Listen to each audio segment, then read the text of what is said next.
High বন্ধুরা, Jhuma Bengali kitchen থেকে YouTube চ্যানেলে তোমাদের স্বাগত জানাই। আজকে বানাবো বেগুন খাসি।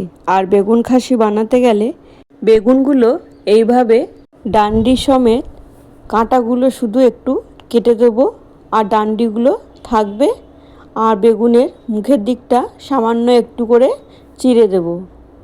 দেখেছো? এইভাবে সব বেগুনগুলো কেটে নেব। এইভাবে কেটে নিলে বেগুনের ভিতরে পোকা থাকলে সেটাও দেখা যায়, ও নুন ঝাল মশলাটাও ভালোভাবে বেগুনের ভিতরে ঢোকে। বেগুনের রেসিপি অনেকেই তো অনেক রকমভাবে বানায়, তবে এইভাবে না কেটে আস্ত বানিয়ে খেয়ে দেখবেন, খুবই সুন্দর লাগবে। একবার খেলে বারবারও খেতে ইচ্ছা করবে। সব বেগুন আমার কাটা হয়ে গেছে। এখন দুটো আলু নিয়েছি, এই আলু দুটো পাতলা পাতলা করে কেটে নিলাম। এরপর আমি যে বেগুনগুলো ধুয়ে রাখছিলাম, এখন লবণ ও হলুদ মাখিয়ে 10 মিনিটের জন্য রেখে দিলাম। এরপর পেঁয়াজটা কুচিয়ে নেব। পেঁয়াজ আমার কোচানো হয়ে গেল। এরপর কড়াইতে তেল দিয়ে বেগুনগুলো ভাজতে শুরু করে দিলাম। 2 থেকে 3 মিনিট বেগুনগুলো ভেজে তুলে নেব। দেখো, বেগুন আমার ভাজা হয়ে গেছে।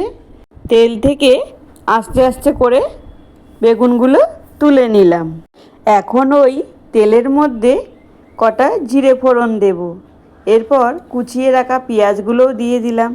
কিছুক্ষণ নেড়ে চেড়ে কেটে রাখা আলুগুলোও আমি দিয়ে দিলাম।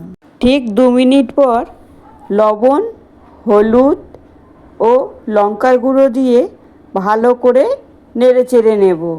এরপর দেবো জিরে গুঁড়ো, আদা রসুন বাটা। ভালো করে মশলাটা কষিয়ে নিলাম। মশলা আমার কষানো হয়ে গেছে। এখন ভেজে রাখা বেগুনগুলো দিয়ে দিলাম। এরপর ভালো করে নেড়ে চেড়ে জলটা দিয়ে দেব। আমি এখানে অল্পই জল দেবো, বেশি জল দেব না। একটু ভালো করে নেড়ে চেড়ে নিয়ে একটা ঢাকনা দিয়ে ঢেকে দিলাম।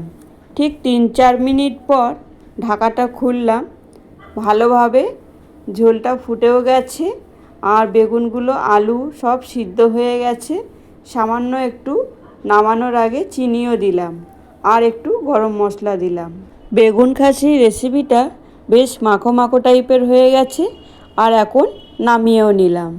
বন্ধুরা, আমার এই রেসিপি দেখে যদি তোমাদের ভালো লাগে, তাহলে একটা লাইক, কমেন্ট ও একটা সাবস্ক্রাইব করার অনুরোধ রইল। আজ এখানেই শেষ করলাম। ফিরে আসছি আবারও এক রেসিপি নিয়ে।